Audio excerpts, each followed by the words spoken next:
Sa isang kalye, dalawang lalaki ang nagpapanik at ginagamit ang lahat ng kanilang lakas para tumakbo palayo, may humahabol sa kanila. Sa kasamaang palad, ang isa sa kanila ay nabangga ng isang rumaragasang sasakyan. Nang makita ng kanyang kaibigan ang nangyari, agad itong tumigil sa pagtakas at niyakap ang kanyang kaibigan habang umiiyak sa sakit. Lumabas na ang lalaking ito ay hinahabol ng pulis dahil sa pagnanakaw ng 7 bilyong piso mula sa isang mafia boss. Hindi nagtagal, siya ay naaresto at ikinulong. Sa kulungan, isang magandang babae ang dumalaw sa kanya. Sila pala ay magkasintahan, ngunit laking gulat ng lalaki nang malamang ang babaeng ito ang mismong nagplano ng lahat para mapasubaw siya. Nang tanungin kung bakit niya ito ginawa, kalmadong sumagot ang babaeng tila baliw, aalis daw siya papuntang ibang bansa para mag-shooting ng 1 taon at ayaw niyang magkaroon ng kontak ang nobyo sa ibang babae. Kaya't binalak niyang ay pakulong ito. Sabi pa niya, inayos na raw niya ang lahat at ang kailangan lang gawin ng lalaki ay magtiis sa kulungan ng 1 taon. Pagkalaya niya, mamumuhay na raw silang marangya. Sa narinig, nabaliw sa galit ang lalaki, itinumbo niya ang mesa at nakipaghiwalay sa malupit na babaeng ito. Ang pangalan ng kaawa-awang lalaking ito ay Oso. Simula pagkabata, iniwan na siya ng kanyang ina at lumaki sa ampunan. Ang husay niya sa paglalaro ng baraha ang naging dahilan kung bakit siya yumaman. Bukod pa rito, dahil sa kanyang kagwapuhan at talento sa pambabla, maraming babae ang naakit sa kanya. Ngunit ito rin ang naging simula ng kanyang kapahamakan nang siya ay ipagpalit ng kasintahan. Pagkalipas ng 1 taon, tulad ng plano, nakalaya si Oso. Ngunit sa panahong iyon, wala na siyang pera at may masamang balitang natanggap mula kay Jin Song, namatay na ang kaibigang nadamay sa pagtakas noong 1 taon. Balak sana ni Uso na bumalik sa dati nilang racket ni Jin Song para muling yumaman, pero lahat ng kasino ay tumangging papasukin siya, naka-blacklist na raw ang pangalan niya. Lalong lumala ang sitwasyon nang dumating ang mga tauhan ni Chairman Kim. Hinihingi nila ang 7 bilyong piso na ninakaw, kasama pa ang 1 bilyong piso bilang interes. Kahit ipinaliwanag ni Uso na ang kanyang nobyang si Sora ang kumuha ng pera at wala siyang kinalaman, hindi ito pinakinggan ng mga taga-singil ng utang.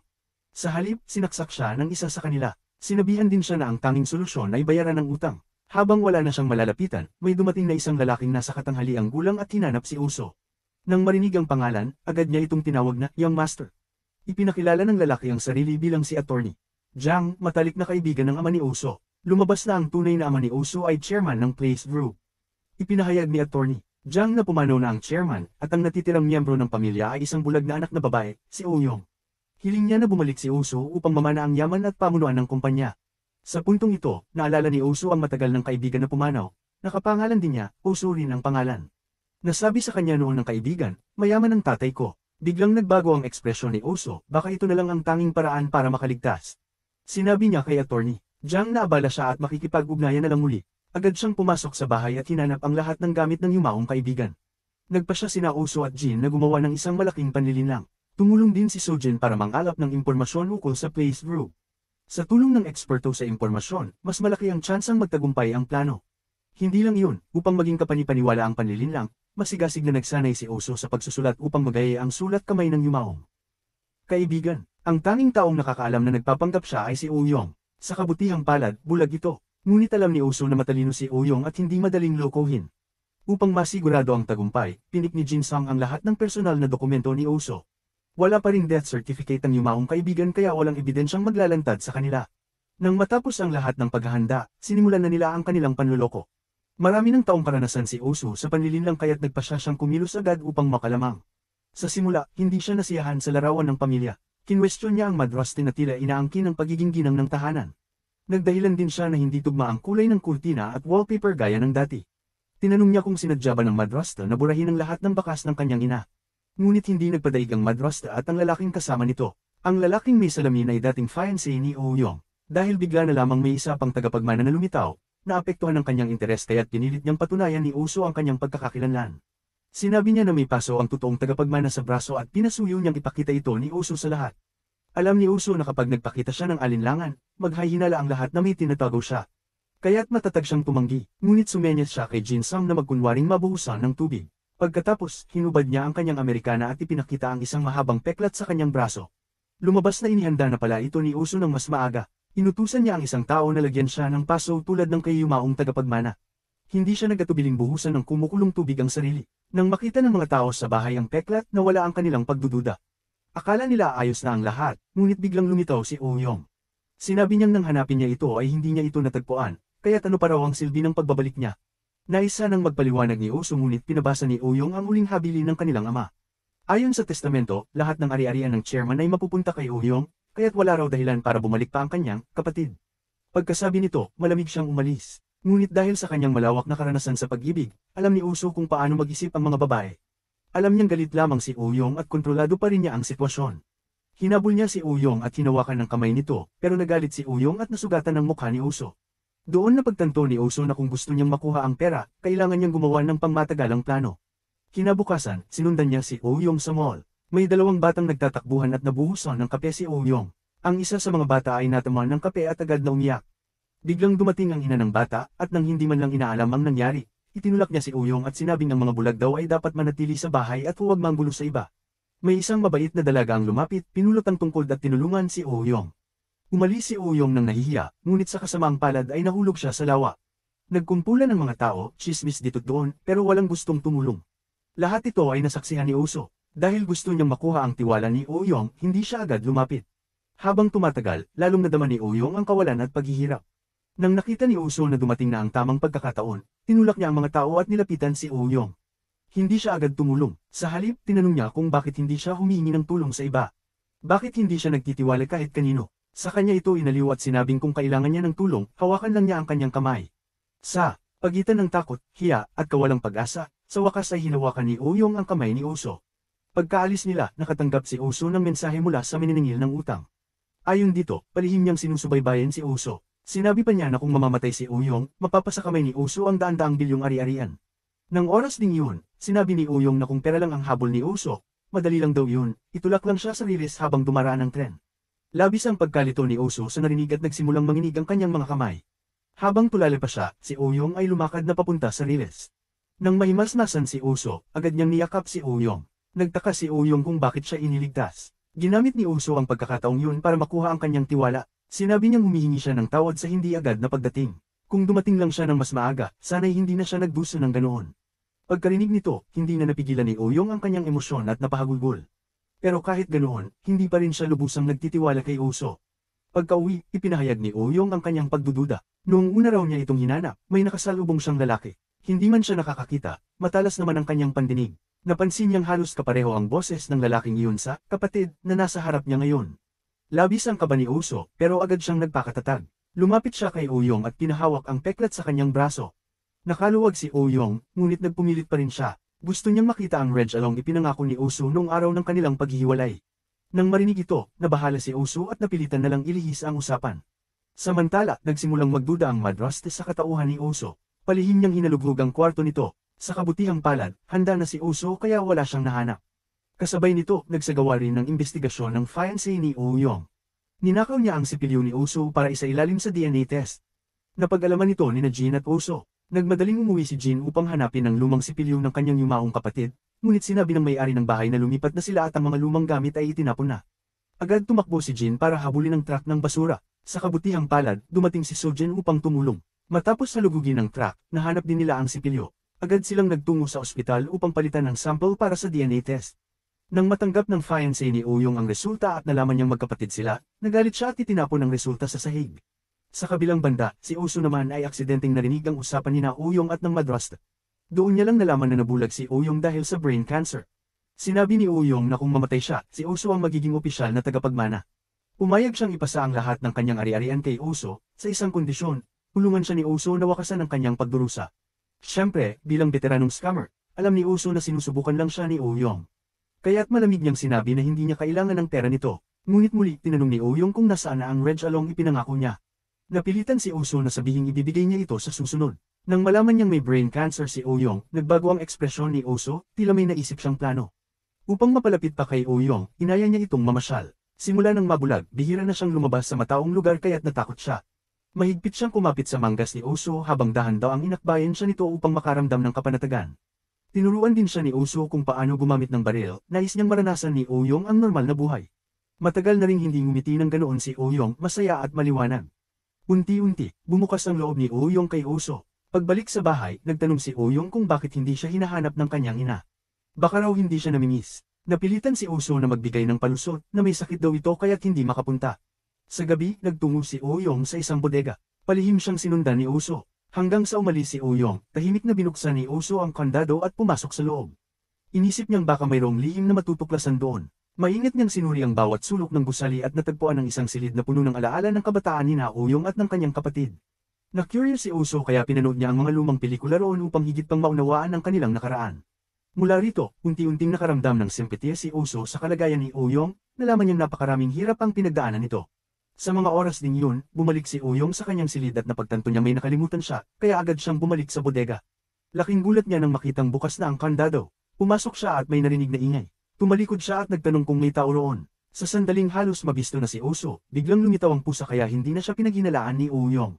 Pagkaalis ni Uyong, muli nitong ikinandado ang pinto. Wala nang ibang magawa si Uso kundi manatili roon. Sa pagkakataong yun, napanood niya ang video at nalaman ang katotohanan sa nakaraan. Nang unti-unting mawala ng paningin si Uyong, sinabihan siya ng madraste na kailangan niyang magpagamot sa ibang bansa. Pero hindi naman talaga siya dinala sa ospital. Ang narinig lang ni Uyong ay may brain cancer siya.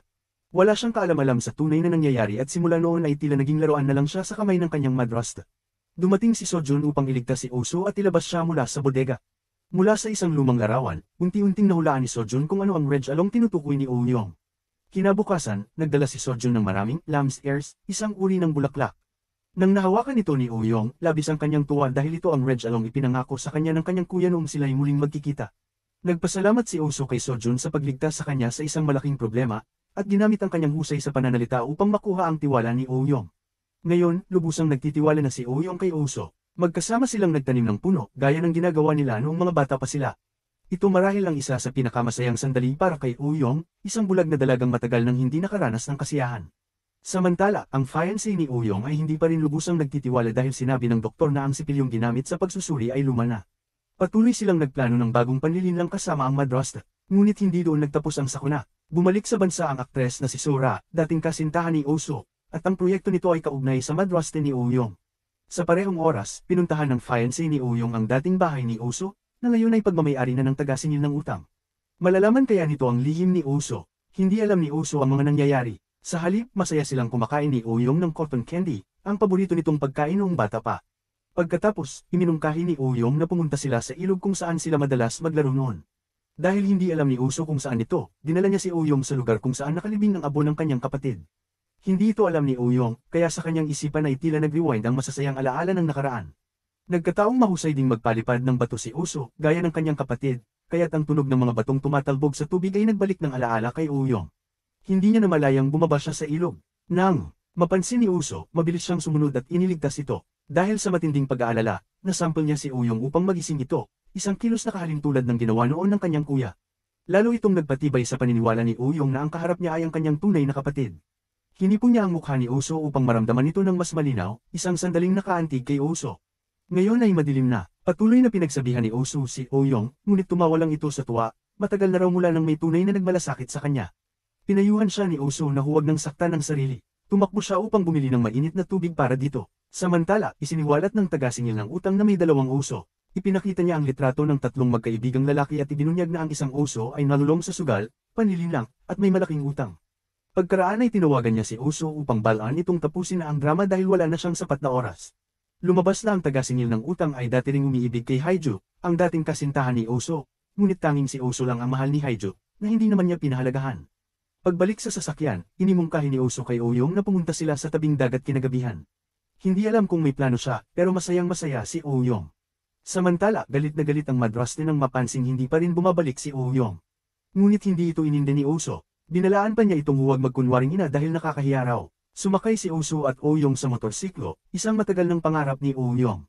Masaya silang magkasama, habang sina Soyun at Jin ay naghahanda para sa anibersaryo ng pagkamatay ni Haiju, dating kasintahan ni Uso at kapatid ni Soyun. Sinubukan nilang tawagan si Uso ngunit hindi ito sumagot. Inisip ni Jin na baka nag-iisa lang itong naglalasing. Totoo ngang naglalasing si Uso, pero kasama niya si Uyong. Matagal na nilang gustong maranasan ito, ang malayang magbahagi ng masasaya, malungkot, o kahit nakakatawang kwento sa isa't isa. Nang gabing iyon, naghanda ng matutulugan si Uso para kay Uyong, ngunit hiniling nitong matulog silang magkasama. Tumanggi si Uso sa una dahil hindi na sila mga bata. Ngunit para kay Uyong, gusto lang niyang matulog sa tabi ng kanyang kuya. Sumunod si Uso, sinimulan ni Uyong sukatin ang taas niya, laki ng kamay, at ayon sa kanyang pamantayan bilang isang bulag, sa tangkad at lalim ng boses ni Uso, tiyak na gwapo ito. Yamakap siya at mahimbing na natulog, isang tulog na matagal na niyang hindi naranasan. Gusto sanang umalis ni Uso ngunit pinigilan siya ni Uyong dahil ayaw niyang mawala ang yakap na iyon. Kinabukasan, naglakad sila sa tabing dagat. Hindi maalala ni Uyong kung kailan siya huling ngumiti ng ganoon. Pinapromise niya kay Uso na laging nasa tabi niya tuwing kailangan niya ito. Masayang sumang-ayon si Uso, ngunit nadiskubre ni Soyun na hindi dumalaw si Uso sa puntod ng kanyang kapatid, kaya't nagalit ito ng husto. Mas lalo pa itong nag-init nang malaman niyang kasama nito si Uyong. Binagsak niya ang lapida at idineklara na puputulan na niya ang ugnayan nila ni Uso. Napansin ni Uyong ang kakaibang asal ni Uso kaya nagtanong siya, ngunit ang isinagot nito'y galit. Tinawagan ni Uso ang madrasta upang sunduin si Uyong. Tuwang-tuwa ang madrasta at sinuri kung may sugat si Uyong parang laruan itong iniingatan. Alam ni Uyong na ginagamit lang siya ng madrasta bilang manika, ngunit wala siyang magawa. Samantala, nagtungo si Uso sa puntod ng kanyang dating kasintahan. Galit na galit siya sa sarili dahil nakalimutan niya ang isang napakahalagang araw. Hindi niya inaasahan na doon din niya muling makikita ang taga-singil ng utang na noon pala'y kaibigan ni Haijo. Inibig din ito si Haijo, ngunit tapat lang siya kay Uso, isang pagmamahal na hindi pinahalagahan ni Uso. Nang malaman ni Uso na buntis si Haijo, iniwan niya ito ng malamig. Isa siyang ulila at ayaw niyang ipar-anet sa bata ang isang malungkot na buhay na tulad ng sa kanya. Dahil gustong hawakan pa ni Haijo si Uso, sa kasamaang palad ay naaksidente siya, at iyon ang pinaka-pinagsisihan ni Uso sa kanyang buhay. Nang makitang nagsisisi si Uso, binigyan siya ng namumulekta ng utang ng isang tableta, isang gamot na makakapagdulot ng mapayapang kamatayan na kahit autopsy ay hindi makakakita ng ebidensya. Pwedeng piliin ni Uso na inumin ito, o ibigay sa kanyang peking kapatid. Sa ganitong paraan, maaaring matapos na ang lahat. Samantala, nasa bahay si Uyong at nagre-record ng sarili, isang nakasanayan niya tuwing may gusto siyang sabihin. Ikinwento niyang masaya siya na may kapatid siya, kahit na minsan ay galit ito o hindi siya pinapansin. Hindi na raw mahalaga yun dahil alam niyang kaunti na lang ang natitirang panahon niya, tulala ng tulala ang sakit ng ulo niya. Gusto na lang niyang gugulin ng natitirang panahon kasama ang kanyang kapatid sa isang masayang buhay. Pagbalik ni Uso, agad siyang tinanong ni Uyong tungkol sa nangyari, pero may masamang ugali pa rin si Uso at pinabalik siya sa kanyang kwarto. Hindi sumuko si Uyong. Napilitan si Uso na sabihin ng totoo, nakalimutan niya ang anibersaryo ng kamatayan ng kanyang dating kasintahan dahil kasama niya si Uyong. Pinilit ni Uyong na aliwin si Uso pero lalo lamang siyang napabuntong hininga. Inaya ni Uso si Uyong na bumalik sa kanyang kwarto. Doon, hindi sinasadyang naapakan ni Uyong ang tableta. Tinanong niya kung ano ito. Sinabi ni Uso na ito ay isang amulet na nagpapagaan ng sakit. Laking tuwa ni Uyong at inaya siyang ibigay ito sa kanya. Habang nag-iisip si Uso kung ibibigay niya o hindi, nagpasya siya, ang gamot ay para sa kanya. Pinapante niya si Uyong sa kwarto pero ayaw nito. Gusto niyang matulog sa tabi ni Uso dahil doon lang siya nakakatulog ng mahimbing. Tinanggihan nito ni Uso na may kasamang galit. Humingi ng paumanhin si Uyong, hindi raw niya alam na pagod na ito dahil hindi niya nakikita. Tahimik siyang umalis, pero nang matulog siyang mag-isa, napapanaginipan niya ang masasamang alaala. Ang tunog ng mga wind chime ay nakakuha ng pansin ni Uso. Isinara niya ang pinto para hindi sipunin si Uyong pero binuksan ito ni Uyong dahil nahihirapan siyang huminga mag-isa. Sa huli, sumuko rin si Uso. May alok si Uyong, inilabas niya ang kanyang testamento, nakasaad doon na lahat ng kanyang ari-arian ay mapupunta kay Uso kapag siya'y namatay. Kapalit nito, gusto niyang maging co-owner ng tableta. Habang naguguluhan pa si Uso, iniabot ni Uyong ang kanyang pinky finger sa isang pinky promise. Ang kabutihang loob ni Uyong ay lalo lamang nagpabigat sa konsensya ni Uso. Damanti si Uyong sa kanyang balikat at nakatulog ng mahimbing hanggang kinabukasan. Dumating si Sojun sa kanilang bahay. Laking gulat niya at ng madraste ni Uyong nang makitang magkaakap silang natutulog. Pinakalma ni Jin Sang si Sojun, ayon sa plano lamang daw ang lahat, sinusubukan lang ni Uso na makuha ang tiwala ni Uyong. Pero ang pakiramdam ni Sojun ay may kakaiba na. Nagkita si Soyun at Uyong sa isang coffee shop. Alam niyang sumakay ng motorsiklo si Uso dahil kay Uyong, isang bagay na ipinangako niyang hindi na niya ulitin, dahil motorsiklo rin ang dahilan kung bakit namatay ang kanyang kapatid. Dahil sa matinding galit, isiniwalat ni Soyun ang katotohanan, may dalawang Uso, at ang kapatid ni Uyong ay isang manloloko na may malaking utang, lumapit lang siya kay Uyong para sa pera. Dumating si Uso at sa galit, sinampal si Soyun. Ayaw pa lumala ng sitwasyon kaya agad siyang inawat ni Jin Sang. Ngayoy halos maiyak si Yung. Tinanong niya si Uso kung totoo ba ang lahat, mabuti ba ang pakikitungo niya dahil lang sa pera. Hindi na siya naghintay ng paliwanag. Tumayo at umalis. Dahan-dahan lang siyang sinundan ni Uso. Nakita niyang nadapa si Uyong pero hindi niya nagawang tulungan ito. Pag-uwi ni Uyong, nagpunta si Uso kay Sojun. Sa harap ng galit ni Sojun, niyakap lang siya ni Uso. Kumalma si Sojun. Samantala, nasa isang date si Uyong at ang kanyang fiancé, pero hindi siya pinansin ito. Uminom ng beer si Uyong, unang beses itong nakita ng kanyang fiancé. Nagpakalasing silang dalawa, habang wala siya, tumawag si Uyong kay Uso. Lasing na raw siya, kung gusto raw talaga siyang patayin ni Uso, iyon na ang tamang pagkakataon. Nagmadaling pumunta si Uso. Sa parehong oras, sinabi ng namumulekta ng utang kay Jin Sang ang tungkol sa tableta, dapat nang tapusin ni Uso ang lahat. Pagdating ni Uso sa bar, nakita niya ang fiancé ni Uyong na nakikipaghalikan sa ibang babae. Bigla siyang nakakaramdam ng selos. Sinabi niyang siya ang maghahatid kay Uyong pauwi pero nagpumilit ang fiancé. Naiwang nagriring ang cellphone nito. Sinagot ni Uso at nalaman niyang may ibang babae ito. Sa sasakyan, paulit-ulit na tinatanong ni Uyong kung paano niya planong patayin siya, isang aksidente sa kotse ay mukhang kapanipaniwala. Nagalit si Uso, huwag raw siyang maniwala sa mga kasinungalingan ni So-Yun, kung gusto niya siyang patayin para sa pera, maraming pagkakataon na. Gusto lang daw ni Uso na gamitin ni Uyong ang kanyang puso sa pag-unawa ng nararamdaman nito. Ngayon lang muling nagtitiwala si Uyong sa isang tao. Tinanong niya kung pwede ba niyang pagkatiwalaan si Uso. Mahinang niyakap siya ni Uso at sinabing simula ngayon, maaari na. Ni hindi inasahan ni Uso na ang kanyang panlilinlang ay humantong sa ganito. Habang nakayakap si Uyong sa kanya, nakaramdam siya ng kapayapaan. Naisip niyang sana hindi na matapos ang palabas na ito. Pagbalik niya sa kwarto, naroon si Jin Sang dala ang tableta. Sino man sa kanila ni Uyong ang uminom, walang magandang kahihinatnan. Sa halip, nahanap ni Jin ang lumang safe. Plano nila itong looban at tapusin na ang lahat. Iyon daw ang pinakamahusay na opsyon. Kinabukasan, may meeting si Uyong sa pamilya ng kanyang fiancé. Sinamantala ng grupo ni Uso ang pagkakataon para simulan ng plano, pero hindi inaasahan ni Uso na magiging komplikado ang blind date. Narinig ni Uyong na may ibang babae ang kanyang fiancé. Ayaw rin ng mga magulang nito na pakasalan ng isang bulag. Nang ipinaliwanag ng fiancé ang lahat, nagkunwaring walang naririnig si Uyong. Sinabi niyang may sakit siya at gusto na lang umuwi. Samantala, pumasok si Uso sa kwarto ni Uyong gamit ang kanyang kahusayan. Napakadaling buksan ng lumang safe, pan ito ng mga gold bar. Pero bago pa niya ito makuha, bumalik si Uyong. Nagtago agad si Uso sa likod ng pinto. Nadama ng madrasta ang kakaiba. Nahanap agad niya si Uso pero hindi niya ito isinumbong kay Uyong. Nang silang dalawa na lang, hindi na naitago ni Uso ang kaba.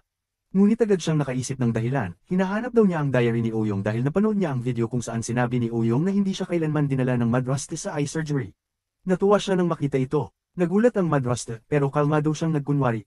Alam niyang kailangan ni Uso ng 8 bilyong won. Kaya't nagalok siya, kung lalayuan ni Uso si Uyong, ibibigay niya ang pera. Tumanggi si Uso at dinalaan pa ang madrasta na babantayan niya ito. Samantala, sumakit na naman ang ulo ni Uyong. Hinanap niya ang tableta at sa wakas ay nakatulog ng mahimbing. Sa kabilang banda, nina si Jin Sang nang tanggihan ni Uso ang alok ng madrasta. Pero naisip ni So-Yun na baka isang bitag lang ito, baka matuklasan na ng madrasta ang tunay na pagkatao ni Uso. Dapat nang tapusin ang lahat. Inilipat ng madrasta ang laman ng safe sa ibang lugar. Nagtanong si Uyong kung bakit. Hindi masabi ng abogado ang totoo pero pinayuhan siyang huwag masyadong magtiwala kay Uso. Nagalit si Uyong, hindi niya alam kung nasa panig ba ito ng kanyang ama o ng madrasta. 20 taon na siyang nakakulong sa kapangyarihan ng madrasta. Ngayon lang siya muling nagtitiwala sa isang tao, pero pilit pa rin siyang inilalayo dito. Umalis siyang galit, habang naghahanap si Uso ng ebidensya laban sa madrasta, napanood niya ang isang video, palihim palang nagpunta si Uyong sa ospital. Doon niya nalaman, hindi pala brain tumor ang dahilan ng pagkabulag niya, kundi retinitis pigmentosa, isang sakit na kayang gamutin. Ayaw lang talagang ipagamot ng madrasta para manatiling bulag si Uyong at madaling kontrolin. Pero patuloy na umasa si Uyong sa pagbabalik ng kanyang tunay na kapatid. Naniniwala siyang tutulungan siya nito na parusahan ng masamang madrasta. Napaiyak si Uso, naawa siya kay Uyong at sinisi ang sarili. Dahil sa kanya, namatay ang tunay nitong kapatid. Paglabas niya, nasalubong niya si Uyong na may dalang tawag para sa isang tagpuan. Nagkunwaring wala si Uso, pero nagpumilit si Uyong. Sinabihan ng katulong na tumahimik at sinabing nasa bookstore siya. Alam ni Uso na nagsisinungaling si Uyong pero gusto niyang mapasaya ito. Tahimik niyang sinundan si Uyong at siniguradong ligtas ito. Nang malapit na sila sa lugar ng tagpuan, biglang may grupong papalapit kay Uyong na tila mababangga siya. Akmang lalapitin siya ni Uso pero huminto. Ngumiti siya nang makita niyang kaya pala ni Uyong na harapin ang lahat mag-isa. Labis ang pag-aalala ni Uso, ngunit sa kabutihang palad ay ginamit lang ito ni Uyong bilang pampatulog, at sa isang himala, mas gumanda ang tulog ni Uyong. Hiniling ni Uso na ibigay sa kanya ni Uyong ang gamot dahil ito ay mapanganib. Nangako si Uyong na sa tuwing gagamitin niya ito, hihingi muna siya ng pahintulot sa kanya. Tumawag din ang fiancé ni Uyong sa oras na iyon upang ipaliwanag ang nangyari kahapon, ngunit sinabi ni Uyong na wala siyang narinig at hiniling niyang magayos na lamang ng panibagong pagkikita. Alam ni Uso na masama ang ugali ng fiancé ni Uyong kaya gusto niyang pigilan ang kasalang ito, pero alam ni Uyong na malaki ang naitulong ng lalaki sa pamamahala ng kumpanya mula nang mamatay ang kanyang ama. Kung wala ito, hindi niya alam ang kanyang gagawin. Bukod pa rito, para sa isang bulag na katulad niya, hindi mahalaga ang pag-ibig, ang kailangan lang niya ay isang taong tutulong sa kanya. Bagaman hindi niya alam kung posible ito, nangako si Uso na hahanapan niya ng paraan na mapagaling ang mga mata ni Uyong. Samantala, nakikipagkita ng lihim ang madrasta kay attorney Jiang upang gamitin ang fingerprint sa painting para makumpirma kung si Uso nga ba ang tunay na kapatid ni Uyong. Alam niyang masasaktan si Uyong pero wala siyang ibang magawa. Kinabukasan, tinupad ni Uso ang isa sa mga hiling ni Uyong, ang dalhin siya sa ski resort. Maraming bagay sa mundo ang hindi pa nararanasan ni Uyong. Masaya silang nagkasama at hindi pinansin ng mga tao sa paligid nila. Dahil dito, medyo nasiho sina So-Jun at Jin. Pagka-uwi ni Uyong, nagpunta si Uso sa isang kakilalang ngunit ayaw siyang harapin ng doktor. Samantala, nakipagkita ang taga-singil ng utang kay Sora at isinalaysay ang lahat. Si Sora na dating galit na galit kay Uso ay lalong nagselos nang malaman na kasama niya ang isang magandang babae. Buo ang loob ni Sora na muling agawin si Uso. Tulad ng ipinangako, dumating si Uyong para kunin ang kanyang in-order. Ngunit pag-alis niya, muli siyang nakaranas ng matinding sakit ng ulo. Ipinagbigay alam ng taga-singil ng utang kay Uso na sinabi na niya ang lahat kay Sora, at sinabi niyang maghanda na ito sa trahedyang darating. Sa oras ding yun, tumawag ang staff ni Uyong kay Uso upang sabihin ang kalagayan ng babae. Walang sinayang na oras si Uso at agad siyang nagpunta roon. Nang makita siya ni Uyong, hindi na nito napigilan ang sarili at agad siyang binuhat ni Uso. Dumating din si Sora ngunit hindi na ito pinansin ni Uso. Ang mahalaga ay madala si Uyong sa emergency room. Pinayuhan ni Jin Sung si Uso na siya na ang bahala sa iba. Habang si Sora ay nakikipagkita sa fiancé ni Uyong na si Nyung-ho, muntik nang isiwalat ni Sora ang tunay na pagkatao ni Uso. Buti na lang at tumawag si Jin Sung. Sinabi niyang kung gusto pa niya makitang muli si Uso, dapat ay magpakatalino siya. Dahil dito, pinili ni Sora na manahimik. Sa ospital, tumanggi si Uyong sa mga pagsusuri. Ayon sa doktor, maaaring bumalik ang kanyang cancer. Nagalit si Uso ngunit ipinaliwanag ni Uyong na pagod na siyang pusukin ng karayom at ikulong sa sterile room. Natatakot siyang muling magkasakit, takot sa amoy ng ospital, at higit sa lahat, sa madraste niya. Wala nang nagawa si Uso kundi pagbigyan siya. Nangako si Uyong na kapag masama ang pakiramdam niya, pupunta siya agad sa doktor. Hiniling din ni Uyong na samahan siya ni Uso sa isang company ceremony upang ipakita sa mga shareholder na hindi na siya nag-iisa. Bagaman ayaw ni Uso sa atensyon, pumayag siya. May magandang balita rin si Jin, nahuli na nila sa litrato ang pagtataksil ng fiancé ni Uyong. Kinabukasan, nais ni Uyong na sorpresahin si Uso. Dinala niya ito sa isang villa sa probinsya at sinubukang gumawa ng cake. Ngunit dahil hirap siyang gamitin ng kutsilyo, tinulungan siya ni Uso. Gusto ni Uso na kahit wala siya sa tabi ni Uyong, matuto itong gawin ang mga gusto niya. Kinagabihan, hindi makatulog si Uyong dahil nawawala ang kanyang wind chime. Alam ni Uso kung nasaan ito at palihim na inilapit ito sa kamay ni Uyong. Kinabukasan, umakyat silang magkasama sa bundok na may niebe. Kinakabahan si Uyong sa cable car ngunit kumalma siya nang hawakan ni Uso ang kanyang kamay. Sa wakas, naranasan niya kung paano ang magkaroon ng kapatid na nagpoprotekta. Pag-alis niya ng sombrero, narinig niya ang tunog ng napakaraming wind chimes. Napag-alaman niyang ipinabitin ito ni Uso sa mga sanga ng puno upang maramdaman ni Uyong ang ganda ng tanawin sa pamamagitan ng tunog. Dahil sa sobrang tuwa, hinalikan ni Uyong si Uso sa pisngi bilang pasasalamat. Marahil ito ang pinakamagandang alaala nila. Kinagabihan, nahirapan muling matulog si Uyong kaya pumunta siya sa silid ni Uso upang makitulog. Sa mga kwento ni Uso, mahimbing siyang nakatulog. Habang pinagmamasdan ng natutulog na si Uyong, nakaramdam ng kapayapaan si Uso. Bigla siyang tinukso ng damdamin at halos halikan nito, ngunit napigilan niya ang sarili. Nahulog na ba ang loob niya kay Uyong? Kinabukasan, maagang nagising si Uyong upang sorpresahin siya para sa kanyang kaarawan. Kahit hindi perpekto ang cake at kape, napakahalaga ng mga ito para kay Uso. Nang isuot ni Uso ang bracelet na may wind chime, napagtanto niyang nahulog siya sa sarili niyang gitag na siya rin ang higit na masasaktan. Bago ang company anniversary, may dumating na impormasyon mula kay attorney Jiang na si Uso ay isang kilalang sugarol at hindi tugma ang kanyang pagkatao sa mga dokumento. Nang sabihin ni Uyong sa lahat na kapatid niya si Uso, nagpakilala rin si Uso at hiniling sa mga shareholder na suportahan si Uyong. Pagkababay niya sa entablado, sinundan siya ni Sora. Sinundan rin sila ng tauhan ni Munghu. Nilinaw ni Uso kay Sora na kung gusto pa niyang mag-artista, huwag na siyang makialam sa kanya. Samantala, pinasuyong muli ni attorney Jiang sa kasino ang background ni Uso. Sa pagbabalik niya, nakita niyang kakaiba ang kilos ni Yung. Alam ni Uso na may mali, ngunit nagkunwaring ayos lang si Uyong. Nang mawala ang baso sa kamay ni Uyong, saka lang siya natagpuan ni Uso. Bitbit ni Uyong ang nakamamatay na gamot. Gusto na niyang inumin ito upang mawala ang sakit. Pinigilan siya ni Uso at palihim niyang itinapon ang laman ng kapsula. Pero narinig ito ni Uyong dahil mas sensitibo ang pandinig ng bulag. Tumunog ang doorbell, dumating si Sora. Para maiwasan ng gulo, lumabas si Uso. Iniwan muna niya si Uyong upang buksan ang heater. Ngunit nang makalabas na siya, kinuha ni Uyong ang gamot at itinago. Tinawagan ni Uso ang matalik na kaibigan ni Uyong upang samahan ito. Tumawag din siya sa madrasta kahit ayaw ni Uyong dahil kailangan niya ng tulong. Galit na galit si Uyong dahil sa tuwing may sakit siya, ikinukulong siya sa ospital ng 1 buwan. Sinabi ni Sora kay Uso na may 3rd araw siyang pag-isipan kung babalik siya sa kanya o isisiwalat niya ang lahat sa madrasta. Samantala, bumalik na rin ang madrasta at fiancé. Ayon sa kaibigan ni Uyong, okay na ito matapos kumain ng lugaw. Nagalit si Uyong nang malaman na umalis si Uso ng gabing may sakit siya. Umalis siya ng walang imik at pinilit ni Uso na samahan siya sa silid. Tinanggihan siya ni Uyong. Nang makatulog ito, palihim siyang sumulat ng sulat sa braille at iniwan ang wind chime string sa kamay nito. Kinabukasan, malamig pa rin ang pakikitungo ni Uyong. Nagpunta siya sa dalawang kaibigan upang ipasuri ang gamot. Napag-alaman ni Uso na ang doktor na ayaw siyang harapin ay kapatid ng taga-singil ng utang, isang top brain specialist sa Korea. Hinamon siya ng taga-singil kung pipiliin niya ang pag-ibig o ang sarili gaya ng pag-abandone niya noon sa pamilya. Samantala, nalaman ni Atty.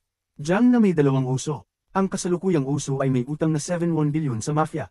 Nabuko rin nila na patuloy pa rin sa pagtataksil si Mungho. Iminungkahi ni Jin na gamitin ito para sa blackmail. Habang tumatagal, napatunayan ni Oyong na ang gamot ay isang silent killer, isang lason na bihira at halos hindi matukoy. Dumating si Uso para kumustahin siya, ngunit agad siyang pinalayas ni Oyong. Sa tulong ng madrasta, nalaman ni Oyong na may utang si Uso sa mafia. Sa kabila nito, nagdesisyon siyang puntahan ito. Habang papunta si Oyong, inatake siya ng masasamang loob. Muntik na siyang masaktan, pero dumating si Uso at tinakot ang mga ito. Nakita ni Uso ang tubo ng gamot sa kamay ni Oyong at napagtanto ang lahat. Sinubukang kausapin ni Uso si Oyong ngunit sinampal siya nito. Akala ni Oyong ay sedative lang ito, pero isa pala itong lason. Akala niya, totoo ang damdamin ni Uso. Ipinaliwanag ni Uso na ang gamot ay para sa kanya, dahil wala na siyang dahilan upang mabuhay. Pero dahil kay Oyong, natutunan niyang pahalagahan ng buhay. Kung wala nang tiwala si Oyong sa kanya, handa siyang umalis. Galit na galit si Oyong at iniwan siya. Bigla siyang hinimite at agad dinala ni Uso sa ospital. Ayon sa doktor, bumalik na ang tumor at kailangan na ng agarang operasyon. Ngunit sinabi ni Dr. Joe na wala ng pag-asa kaya hindi na makakatulong ang operasyon. Hinabol ni Uso si Dr. Joe at nakiusap na iligtas si Oyong, ngunit pinayuhan siya nitong huwag nang ituloy dahil lalo lamang nitong pinahihirapan at pinapagod si Oyong. Pagbalik ni Uso, tinanong siya ni Oyong kung bakit hindi siya umalis. Palaging tinatakot ng mga tao ang katulad niyang bulag sa pamamagitan ng pag-iwan, laging malupit at walang pakialam sa kanyang damdamin, iyon ang pinakamasakit. Kaya nang marinig ni Oyong na bumalik ang tumor, hindi na siya natakot. Pinatahan ni Uso si Oyong at sinabing magiging maayos ang lahat, pagkatapos ay niyakap niya ito. Pinayuhan ni Jin Sung si Uso na takutin ng fiancé ni Oyong para makakuha ng pera, kailangan na nilang tapusin ito. Ngunit ayaw ni Uso ng ganoon, gusto niyang lutisin ito sa sarili niyang paraan. Hindi maintindihan ni Jin Sung kung bakit patuloy na pinapatagal ito ni Uso, iniisip niyang sinasadya ito para mas makasama pa si Oyong. Hindi na nagpaliwanag si Uso at hiling lang niya ay huwag umaksyon si Jin ng mag-isa. Ngunit ngayong pagkakataon, sinuwi siya ni Jin. Ipinadala ni Jin Sung at Soyo ng mga larawan kay Mayong Ho at binigyan siya ng 3 araw para maghanda ng pera kung ayaw niyang mabunyag ang kanyang pagtataksil. Nang malaman ng madraste ni Oyong na nasa maliit na ospital lang siya, nagalit ito. Gusto niyang ilipat si Oyong sa dati nitong pinagagamutan, ngunit hindi na nagtitiwala si Uso sa kanya. Bukod pa roon, si Dr. Joe ang pinakamahusay sa brain surgery kaya gusto ni Uso na doon magpagamot si Oyong. Sa oras na iyon, sinabi ng madraste na hindi siya naniniwalang kapatid ni Oyong si Uso, kaya binalaan niya ito na huwag lumampas sa limitasyon. Pero hindi siya pinakinggan ni Uso, hindi siya naniniwalang tunay na nag-aalala ito kay Oyong. Malapit nang ibunyag ni Uso ang tunay na pagkatao nito, tinanong ni Atty. Jang si Uso kung ano ang ibig niyang sabihin. Sinabi ni Uso na sinadya ng madraste ni Oyong na hindi ipagamot ang kanyang mga mata kaya siya nabulag ng matagal. Hahanapan niya ng ebidensya para patunayan ito. Pinuntahan ni Oyong ang doktor para alamin ang kanyang kondisyon, 10% lang ang posibilidad na magtagumpay ang operasyon, at kailangan pa niyang sumailalim sa paulit-ulit na radiation therapy. Nang malaman ito ni Oyong, nalumatin siya ng labis na sakit kaya naisipan na niyang sumuko. Hiningi niya sa kanyang madraste na umuwi na sila, ngunit nais pa rin siyang ilipat ng madraste sa ibang ospital. Dahil dito, nagmadaling lumabas si Oyong kahit delikado. Sa huli, sumuko rin ang madraste. Ngunit pag-uwi nila, tinangkang turuan ng leksyon ni madraste si Oyong, isang bagay na hindi pa nito kailanman ginawa. Gusto lang ng madraste na magising si Oyong dahil siya na lang ang natitirang pag-asa nito. Alam ni Oyong na masama ang kanyang madraste, pero inalagaan pa rin siya nito habang siya'y bulag. Lagi siyang natatakot na itulak sa hagdan o patayin sa unan, pero hindi yun ang ginawa ng madraste. Gabi-gabi, hinahaplos nito ang kanyang noo at tinatakpan siya ng kumot. Para matutong magbasa ng mga dokumento, tinuruan pa siya nitong mag-braille. Ngunit ayaw na ni Oyong mabuhay bilang manika. Sobrang pagod na siya, samantala patuloy ang paghahanap ni Uso ng impormasyon tungkol sa doktor na nagkamali ng pagsusuri sa mata ni Oyong. Ngunit nailipat na ito sa ibang ospital kaya mahirap na itong hanapin. Dumating na rin ang 3 araw ng kanilang usapan, kaya tinakat ni Sora si Uso na isusumbong niya sa madrasta ang lahat. Dumalo si Uso sa usapan ngunit nagpas siyang huwag nang balikan si Sora. Ang tanging hiling niya ay mamuhay ito para sa sarili at huwag nang gumawa ng mga kalokohan para sa kanya. Humingi siya ng tawad sa paglalaro sa damdamin ni Sora at sinabing wala na silang anumang relasyon. Pero hindi pa rin nagising si Sora, gusto pa rin niyang maibalik si Uso sa kanyang piling. Inamin ni Mungho sa madraste ni Oyong ang kanyang pagtataksil, at iyon na ang huling araw, tuluyang kumalas siya sa babae. Matagal nang alam ng madraste ang tungkol dito at binigyan siya ng huling pagkakataon. Kapag inulit ito, kalimutan na niyang pakasalan si Oyong o magmana ng kahit ano mula sa kumpanya. Sinabi rin ng madraste kay Uso na tigilan na ang pananakot kay Mungho. Matagal nang alam ni Uyong ang pagtataksil, kaya kinumpirma niyang kailangan lang ni Uso ng pera.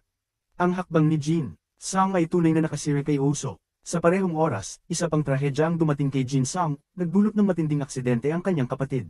Napakalaki ng kailangang bayaran kaya hindi alam ni Jin kung anong gagawin. Lahat ay tila huminto, hanggang sasabihin ng kapatid niyang naayos na niya ang lahat. Nagtaka si Jin kung sino ang tumulong dito. Nakatanggap ng litrato si attorney Jiang noong bata pa si Uso. Doon niya nadiskubre na ang peklat ay nasa kaliwang braso, hindi sa kanan. Sigurado siya, hindi tunay na kapatid ni Uyong si Uso. Sa mga sandaling yun, isinantibi ni Uso ang kanyang pride at lumuhad sa harap ng nangongolekta ng utang upang hikayatin ang kapatid nitong doktor na operahan si Uyong. Kahit bugbugin siya, hindi siya sumuko. Aniya, siya ang dapat mamatay, hindi si Uyong na walang ginawang masama. Nang makita siyang sugatan, sobrang nag-alala si Uyong pero binaliwala siya ni Uso. Ang iniisip ni Uso, kung talagang nagmamalasakit si Uyong sa kanya, dapat gusto rin itong mabuhay at magpa-opera, hindi sumuko. Nang mapagtanto ni Uyong na hindi nauunawaan ni Uso ang kanyang damdamin, labis siyang nasaktan. Sinabi niyang natatakot din siyang mamatay, sobrang takot pero ayaw na niyang patuloy na lumaban kung wala ng pag-asa. Dahil hindi sila magkaintindihan, umalis agad si Uso. Sa sandaling iyon, naalala ni Uyong ang mga alaala mula 15 taon na ang nakaraan. Walang tigil ang pag-agos ng kanyang luha. Nang makita ni Uso na ganun siya kadesperado, hindi na niya kayang iwan ito. Dinala niya si Uyong sa labas para makalanghap ng sariwang hangin. Kahit kaunti lang ang pag-asa, gusto pa rin ni Uso na lumaban si Uyong. Dahil kung mamamatay siya, ayaw na ring mabuhay ni Uso. Yamakap si Uyong kay Uso at humingi ng tawad. Napagtanto niyang dapat siyang mabuhay dahil sa unang pagkakataon, may saysay ang kanyang pag-iral sa buhay ng isang tao. Kinabukasan, inanunsyo ng nangongolekta ng utang na pumayag na ang kanyang kapatid na operahan si Uyong. Masayang ibinalita ito ni Uso kay Uyong at agad siyang pumunta sa nangongolekta ng utang. Ngunit walang libreng tulong bilang kapalit ng operasyon, bawasan ng 5 araw ang natitirang panahon ni Uso para bayaran ang utang. Ibig sabihin, 19 na araw na lang. Pero hindi na ito pinag-isipan ni Uso at agad siyang pumayag. Nang makita siyang ganun ka-in love, tinanong siya ng collector kung hindi siya nahihiya kay Haijo at sa anak. Sagot ni Uso, dati siyang nabuhay bilang isang walang kwentang lalaking hindi kayang protektahan ng mga mahal niya. Kaya ngayon, sisiguraduhin niyang hindi na niya uulitin ang pagkakamaling yun. Sa parehong oras, nadiskubre ng madraste ni Uyong ang file ni Uso sa ampunan at nalaman ang kanyang tunay na pagkatao. Si Suju naman ay nag-imbestiga rin at napag-alamang ang nangongolekta ng utang ang siyang nagbayad ng danyo sa aksidenteng kinasangkutan ng kapatid ni Jin Sang. Para hindi na madamay si Jin Sang, tinanggap ni Uso ang utang bilang kanya. Bilang kapalit, pumayag ang collector na bawasan ng 5 araw ang kanyang utang. Tinanong ni Uso si Sojun para mapanatili itong lihim kay Jin Sang, ngunit hindi nakinig si Sojun sa kanya. Sa pagkakataong ito, ipinagkatiwala ng collector ng utang ang kanyang kalagayan sa kanyang kasamahan, na siya ay may kanser sa bagal na tumagal na ng 2 buwan. Pinayuhan niya ang kanyang kasamahan na maghanap ng ibang trabaho at huwag nang isugal ang buhay sa pagsunod sa kanya. Bigla na lang sumugod si Jin at itinulak ang collector ng utang, sinabing siya na ang magbabayad ng utang at huwag na niyang i-pressure pa si Uso. Ang mabait na collector ng utang ay pinayuhan si Jin Sang na umuwi na sa kanilang bayan upang alagaan ang kanyang mga magulang na matanda na. Kung ayaw niyang mamatay, huwag na siyang makialam kay Uso. Sinubukan magtangkang tumanggi ni Jin Sang, ngunit wala siyang laban sa kanya. Lumabas na ang katotohanan na si Jin Sang, Uso, at ang collector ng utang ay magkakapitbahay mula pagkabata, ngunit dahil sa pagmamahal, sila ngayon ay magkaaway. Pinayuhan ni Dr. Joe ang kanyang nakababatang kapatid na bitawan na ang pasanin, ngunit hindi pa rin siya makapagsisi kay Uso pagkatapos niya malaman ng tunay na pagkakakilanlan ni Uso. Nais ng madrasta at ng abogado na si Jiang na sabihin ang katotohanan kay Oang, ngunit sa oras na yun ay sinabi ni Uyong na siya ay pumayag na sa operasyon. Alam ng madraste na nagbago ang desisyon ni Uyong dahil kay Uso, kaya't nagpa siya siyang huwag na itong ibunyag ang pagkakakilanlan ni Uso. Pagkatapos ng operasyon, hindi pa huli upang habulin nila si Uso. Sa mga sumunod na araw, patuloy na masaya sina Uso at Uyong. Marahil ito na ang panahon na parehong nais nilang magpatuloy sa buhay, at bawat sandali ay mahalaga. Kaya't kahit sa gabi, hindi nila kayang magkalayo. Nang aksidenteng mahawakan ni Uyong ang mga labi ni Uso, biglang kumabog ang puso ni Uyong ng mabilis. Hindi niya maintindihan ang nararamdaman niya. Ang creditor ni Uso ay si Ji Kim, na nag-alaga kay Sora mula pa bata siya. Mahal na mahal ni Chairman Kim si Sora, ngunit si Uso lamang ang minamahal nito. Kaya't galit na galit si Ji Kim kay Uso dahil alam niyang si Sora ang kumuha ng kanyang pera. Nais ni Ji Kim gamitin yun bilang dahilan upang sirain si Uso. Ngayon, pinilit ni Ji Kim na pinaalis si Sora kay Uso kung ayaw niyang mamatay si Uso. Ngunit hindi pa rin tumigil si Sora, iniisip niya ang isang plano. Ngayon, natanggap ni Uso ang masamang balita. Sabi ni Dr. Joe, 10% lamang ang tsansa na magtagumpay ang operasyon, kaya't pinayuhan siya na mag-isip-isip dahil maaaring mawala nila si Uyong sa mismong operating table. Nang pinakahuling pagkakataon na nagdesperado si Uso, tumawag si Sora at nagbanta na ibubunyag kay Uyong ang katotohanan kung hindi gagawin ni Uso ang kanyang gusto. Kung hindi niya nais iyon mangyari, pwede niyang takasan ito at makasama siya sa ibang bansa sa loob ng 2 araw. Ngunit hindi na iniintindi pa ni Uso si Sora. Bumalik siya dahil nais niyang makita si Uyong. Dahil hindi niya napigilan ng kanyang mga damdamin, hinalikan ni Uso si Uyong sa labi. Nagulat si Uyong ngunit nagkunwari siyang hindi alam ang nangyari. Pagkatapos, pumunta si Uso sa isang lihim na bodega. Binuksan niya ang kamera at inamin ang lahat. Mahirap magsimula kaya't inif niya ito at binuksan muli. Ipinakita ni Uso kay Uyong ang tungkol sa kanyang tunay na kapatid. Isang mabait at mahabaging tao na hindi tinigilan si Uyong sa kanyang alaala. Sa huli, humingi ng tawad si Uso at inamin na mahal niya si Uyong. Sa puntong ito, dumating si Chairman Kim kay Jin Sang. Nangako siyang papawiin ng utang at bibigyan si Jin Sang ng masaganang buhay bilang kapalit, ngunit kailangan patayin ni Jin Sang si Uso. Hindi makatarungan, pinuna ni Jin Sang ang kanyang mata sa hindi makita ang mga tao, at nang hindi magtagumpay sa kanyang layunin, agad binago ni Mr. Kim ang kanyang ugali, inutusan niya ang mga tauhan niyang tanggalin si Jin Sang. Bagamat may karanasan si Jin na makipaglaban-laban sa 7, hindi siya nakayanin ng sobrang dami ng kalaban. Mabilis siyang natalo ng mga hayop na iyon. Sa kabutihang palad, dumating ang collector ng utang at iniligtas si Jin Sang. Hinabol niya si Mr. Kim at tinakat ito na huwag gawing masama si Jin Sang. Ang utang ni Uso ay hindi pa nababayaran, kaya kailangan niyang sundin ang mga patakaran. Dahil may sariling mga patakaran din ng mafia, hindi niya matiis ang mga taong hindi tumutupad sa kanilang mga pangako. Matapos ang halik kahapon, medyo nahihiya si Uyong nang maging malapit si Uso sa kanya kaya't lagi niyang iniwasan ito. Alam na ng madrasta ang tunay na pagkakakilanlan ni Uso, ngunit pareho naman silang may layunin kaya't sa ngayon, hindi niya ibubunyag ang pagkakakilanlan ni Uso hanggang matapos ang operasyon ni Uyong. Kailangan aalis si Uso nang walang dala, ngunit hindi natatakot si Uso dahil aalis siya ng mag-isa. Ang araw na aalis siya ay magiging araw din ng pag-alis ng kanyang madraste sa bahay na ito. Pagkatapos malaman ang nangyari noong nakaraang gabi, tinipon ni Uso ang lahat ng perang meron siya at ibinigay ito kay Jin. Nais ni Uso na dalhin ni Jin Sang ang kanyang mga magulang pabalik sa probinsya upang mamuhay, ngunit tumanggi si Jin na iwan si Uso. Nang makita ang matigas ang ulo niyang nakababatang kapatid, labis na nagalit si Uso dahil ayaw niyang may isa pang kaibigan na mamatay dahil sa kanya. Iminungkahi ni Uyong kay Uso na hindi na sila dapat matulog ng magkasama dahil pakiramdam niya'y hindi ito komportable. Hinawakan ni Uso ang kamay ni Uyong at tinanggihan ng mungkahi. Gusto niyang matulog sa tabi niya hanggang sa araw ng operasyon. Dito na kailangan sabihin ni Uyong ang katotohanan tungkol sa halik nila kahapon. Hindi pwedeng gawin iyon ng magkapatid. Sinabi rin ni Uyong na nagsisimula na siyang magkaroon ng kakaibang pakiramdam para kay Uso at kung magpapatuloy sila, magtatamo sila ng pagkakamali. Sa kabila ng mga pagsisikap ni Uso na humingi ng tawad, hindi pa rin binago ni Uyong ang desisyon niya. Matapos ang matinding pagsisikap, sa wakas natagpuan ni Uso ang doktor na maling nagdiagnose sa kalagayan ni Uyong ilang taon na ang nakaraan. Agad siyang naghanap ng doktor. Naalala ni Uso ang mga paghihirap na pinagdaanan ni Uyong o kung gaano niya kagustuhin makita ang liwanag. Biglang damaloy ang dalawang linya ng luha sa pisngi ni Uso. Nang magkita sila, ibinuhos ni Uso ang lahat ng galit niya sa doktor na iyon. Dahil sa halik na iyon, natatakot pa rin makipagkita si Uyong kay Uso. Sinubukan ni Uso na aliwin at humingi ng tawad kay Uyong, ngunit ang hindi komportableng pakiramdam at kakaibang emosyon ay nagpahirap kay Uyong na makipaglapit kay Uso. Aksidenteng narinig ng madrasta ang buong pangyayari at nakiusap itong makipag-usap ng pribado kay Uso. Sa oras na iyon, si Sra ay nasa airport at dahil tinanggihan ni Uso na dumaan, labis siyang nagalit. Tinawagan niya si Uyong at ibinunyag ang lahat. Ang pagkabigla na iyon ay talagang sobrang laki para kay Uyong. Hindi niya inaasahan na paulit-ulit siyang niloko ng mga mahal niya sa buhay. Tinanong ng madrasta si Uso kung bakit niya pinayagang halikan si Uyong. Hindi inintindi ni Uso ang ginawa ng madrasta kay Uyong, ang mga bagay na nagpasakit sa mga mata ni Uyong at nagkulong sa kanya. Ang mga krimen na iyon ay nagpasarap kay Uso na sana'y magawa niyang patayin ng madrasta ngayon na. Si Uyong na nakatayo sa labas ay narinig ang lahat. Kasabay ng mga pagkabigla, nahulog si Uyong sa desperasyon. Nang malaman niyang palagi pala siyang naging parang puppet at niloko ng iba. Alam din ni Abogado Jiang ang ginawa ng madrasta kay Uyong, kaya't labis siyang nagalit at pinakiusapan nitong umalis. Bagamat alam ni Uyong ang lahat, nagkunwari siyang wala lang at tinanong ang madrasta na sumama sa kanya para maghanap ng wedding dress.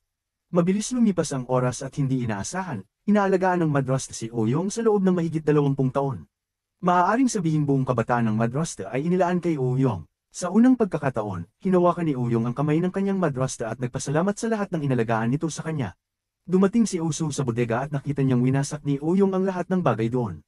Kaya't alam niyang nalaman ni Uyong ang lahat. Bagamat alam niyang wala ng pagbabago, sinubukan pa ring linisin ni Uso ang lahat. Ayaw niyang masira ang lugar na naglalaman ng mga alaala ni Uyong dahil lang sa kanya. Lumabas si Uyong sa isang magarang wedding dress. Alam niyang pangarap ng madrasta niyang makita siya sa isang wedding dress. Pagkatapos, inalok ni Uyong ang madraste na magpa-picture sila dahil ito na ang unang pagkakataon nilang magkapik. Labis na tuwa ang nadama ng madraste. Ito na ang unang at huling Regalong ibinigay ni Uyong sa kanya. Pagkatapos ng araw na iyon, hiningi ni Uyong sa madraste na umalis sa kanyang bahay. Nang magkita sila sa bodega, tinanong ni Uyong si Uso kung sasama siya sa kanya sa isang trip bukas. Bagamat hindi alam ni Uso ang mga plano ni Uyong, pumayag pa rin siya. Pagdaan nila sa halamang Lamb's Ear plant na ibinigay ni Uso kay Uyong. Itinapon ito ni Uyong at sinabi na hindi na niya ito gusto. Nang umalis si Uyong, tanging si Uso na lang ang nakapagtangkang pulutin ng halaman. Naglakbay silang dalawa ng magkasama. Labis na nag-alala ang madraste at si Abogado John nang hindi nila sila matawagan. Alam na ni Uyong ang tunay na pagkakakilanlan ni Uso, kaya't bakit siya maglalakbay kasama ito.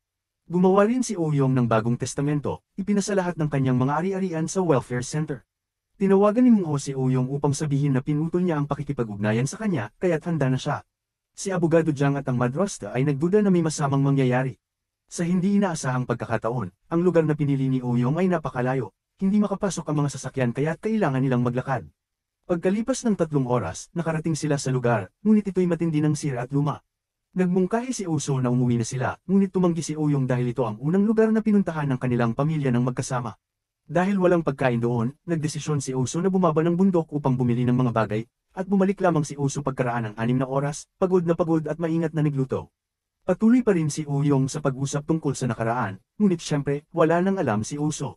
Ang atmosfera ay sobrang bigat. Sa wakas, napilitan si Uso na sabihin ang katotohanan. Gusto ni Uyong na ipaliwanag ni Uso ang lahat, ngunit ayaw niyang magbigay ng paliwanag.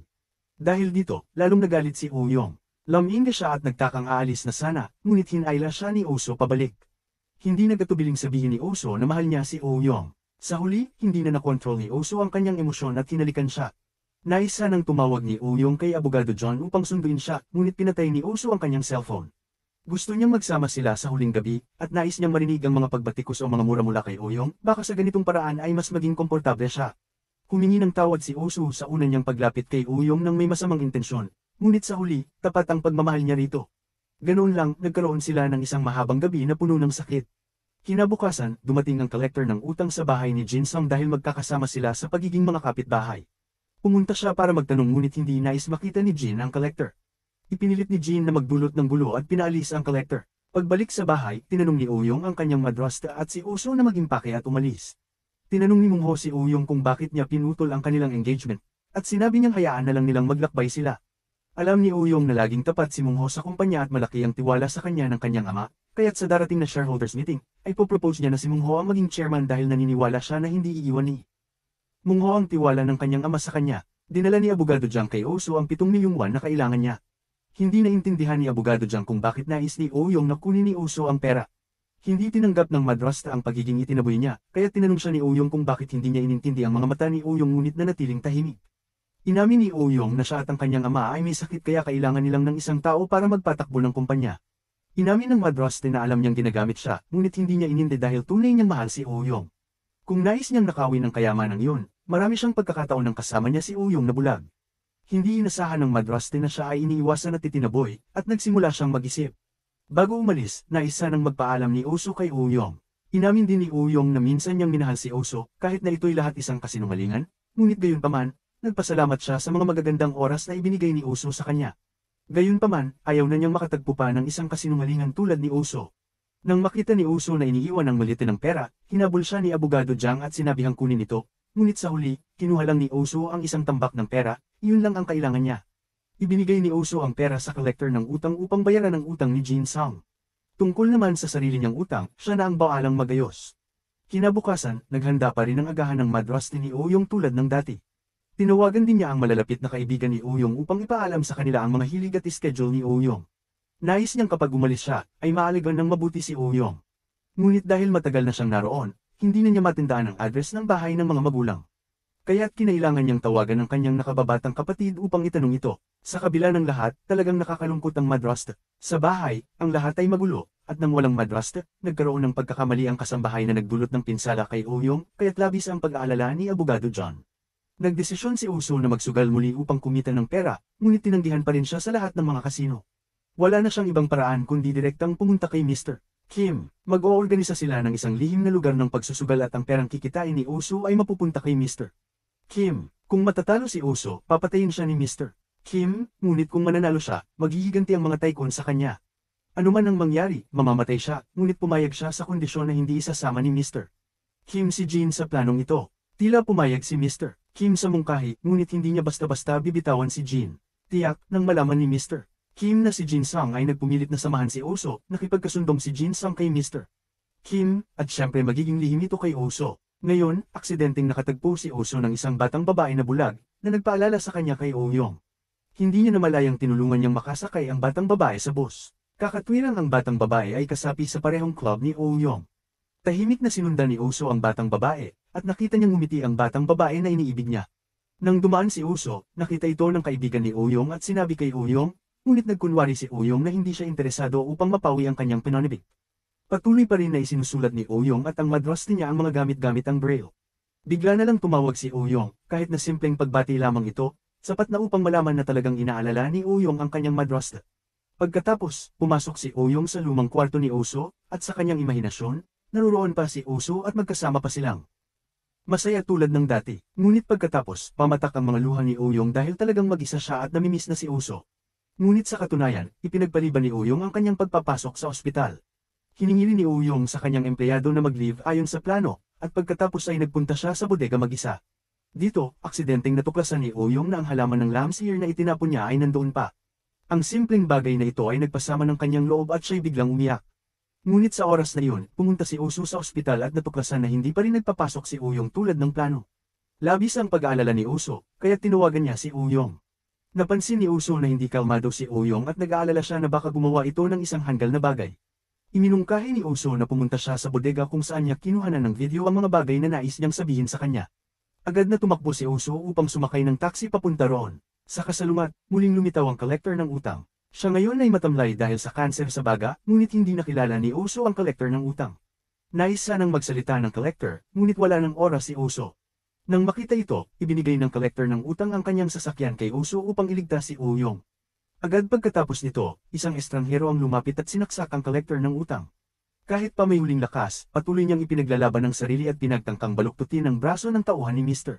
Kim. Nang sumunod na sandali, dumating si Jin Sung, ngunit hindi na kayang mag-hold on ang collector at sa huli, pumanaw siya sa balikat ni Jin. Si Oh-yong sa bahay ay naghanda na rin para sa kanyang kamatayan. Nang dumating si Uso, si Oh-yong ay natutulog na. Inabisuhan ni Dr. Joe si Uso tungkol sa pagkamatay ng kanyang kapatid, at nakuha niya ang balita mula kay Jin sa daraanan papunta roon. Wala nang magawa si Uso kundi hawakan ng kamay ni Oh-yong at aliwin siya. Nagising si Oh-yong at nakita si Uso sa tabi niya. Bigla siyang nakapag-isip at naalala ang sinabi ni Uso. Agad siyang pumunta sa bodega at napanood ang video na naitala ni Uso noon.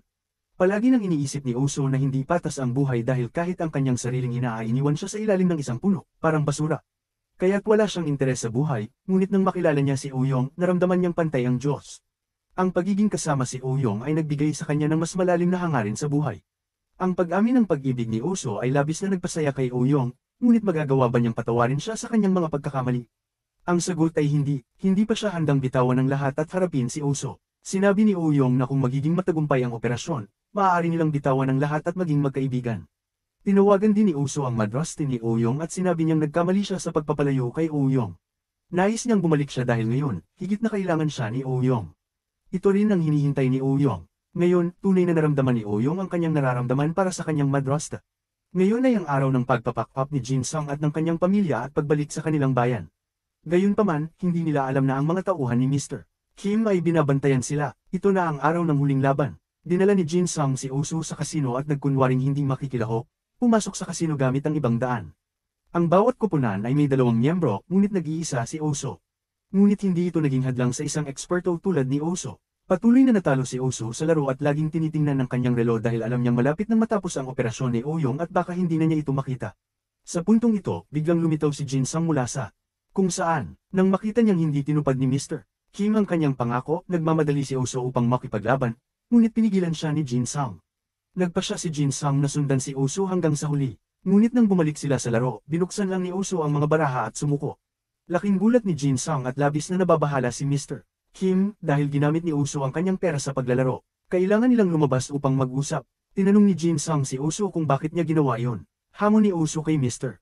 Kim na kung siya ang matalo, mamamatay siya, ngunit hindi makakamta ni Mr. Kim ang pera, at mawawala pa ang lahat ng kanyang yaman sa mga tycoon.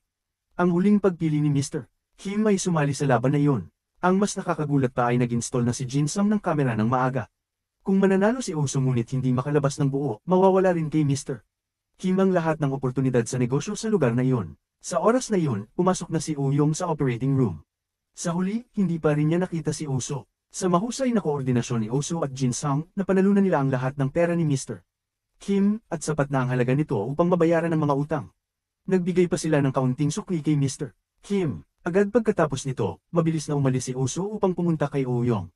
Hindi inaasahan, nang dumating siya, banta siya ni Mr. Kim sa pamilya ni Jin. Itinapon ni Mr. Kim ang kutsilyo at pinili si Jin Sung kung alin sa dalawa. Habang nasa labas, biglang inatake siya ng isang estranghero. Sinubukan niyang tumayo upang makita kung sino, ngunit sa hindi inaasahan, si Jin Sung ang sumaksak sa kanya. Wala nang oras si Uso upang itanong kay Jin Sung kung bakit niya ginawa iyon.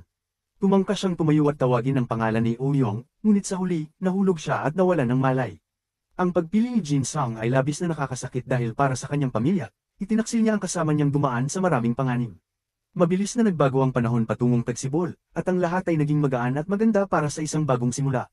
Bumalik sa kanilang bayan si Jin Sung at Sojin upang manirahan. Ang dalawa ay nag-iisip kung anong mga bulaklak ang pipiliin nilang dalawin si Uso. Nang araw na iyon, pumunta si Uyong sa isang coffee shop upang uminom ng tsaa. Hindi inaasahan, ang may-ari ng shop ay may parehong hilig sa kanya para sa lamsir plants. Ibinahagi niya kay Uyong ang kwento ng isang tao na minahal niya noon, isang cute at mabait na bulag na babae. Naisip ni Uyong kung hindi ba't nakakaramdam ng hindi komportable ang may-ari, dahil ang mga magkasintahan ay laging nais magtinginan sa mata. Ngunit iginiit ng may-ari na hindi, dahil lagi siyang tumingin sa kanya ng buong puso at hininga. Nagtanong ang may-ari kay Uyong tungkol sa kanyang mga mata dahil daladala siya ng isang walking stick. Nalaman ni Uyong na ang tao sa harap niya ay isang napakagandang Ginoo, katulad ng pangako nila noon. Nang magtagpo sila muli, nagkapatawaran sina Uso at Uyong at pinatawad nila ang nakaraan. Ang dalawa ay magkakaroon ng bagong simula. Walang nakakaalam kung gaano katagal-tatagal ang kanilang pagmamahalan, ngunit tiyak nilang mamahalin nila ang isa't isa hanggang sa kanilang huling hininga. Dito nagtatapos ang pelikula. Maraming salamat sa inyong interes at panunood.